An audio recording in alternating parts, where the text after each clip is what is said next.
വത്സലാസ് കിച്ചണിലെ ഇന്നത്തെ റെസിപ്പി ഗോതമ്പ് പൊടി വെച്ചിട്ട് കുറച്ച് വെജിറ്റബിൾസും എല്ലാം ചേർത്ത് വെറൈറ്റി ആയിട്ടുള്ളൊരു ദോശയാണ്.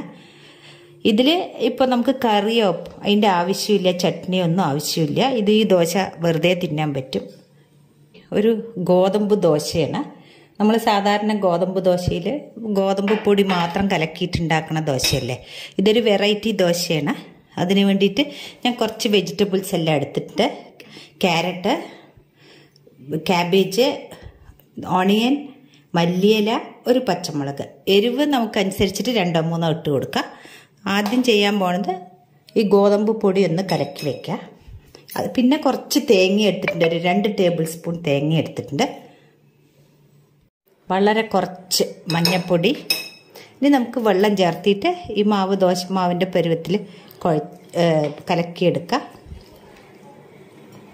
ഇപ്പോൾ ഗോതമ്പ് മാവിൻ്റെ ബാറ്റർ റെഡി ആയിട്ടുണ്ട്. നമ്മളത് ഈ ദോശമാവിൻ്റെ ഈ ഒരു കൺസിസ്റ്റൻസിയാണ്.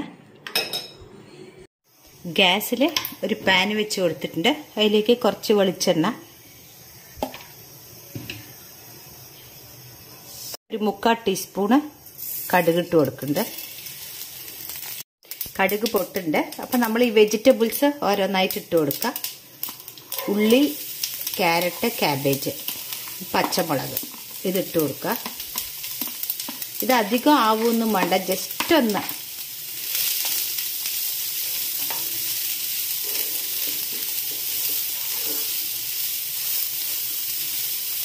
ഉപ്പ് നമ്മൾ ബാറ്ററിൽ ഇതനുസരിച്ചിട്ട് ഇട്ട് കൊടുക്കണം, അല്ലെങ്കിൽ കുറച്ച് ഈ വെജിറ്റബിൾസിൽ ഇട്ട് കൊടുക്കാം.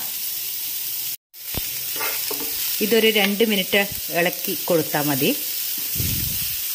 ഇത് ചെറുതായി ഒന്ന് വാടി കിട്ടിയാൽ മതി.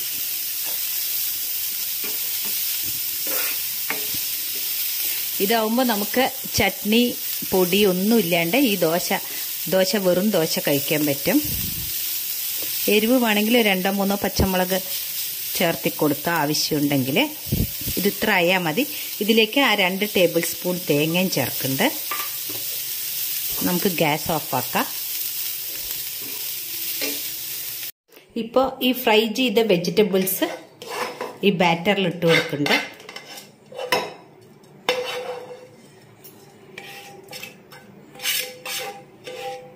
ഇനി നമുക്കിത് നല്ലപോലെ ഒന്ന് മിക്സ് ചെയ്യാം. അപ്പം നമ്മുടെ ബാറ്റർ റെഡി ആയിട്ടുണ്ട്. ഇതിലെല്ലാ വെജിറ്റബിൾസും ചേർന്നിട്ടുണ്ട്. നമുക്ക് ഇഷ്ടമുള്ളത് ഇട്ട് കൊടുക്കുക, കയ്യിലുള്ളത്. ഇത് വളരെ ഹെൽത്തി ആയിട്ടുള്ള ഒരു റെസിപ്പി കൂടിയാണ്.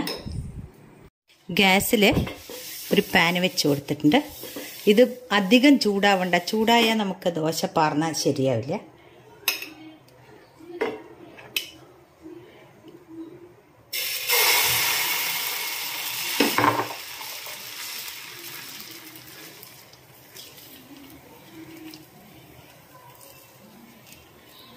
ഇനി ഇതിലേക്ക് ആവശ്യത്തിനുള്ള എണ്ണയോ നെയ്യോ നമുക്ക് ഇഷ്ടമുള്ളത് ചേർത്ത് കൊടുക്കുക.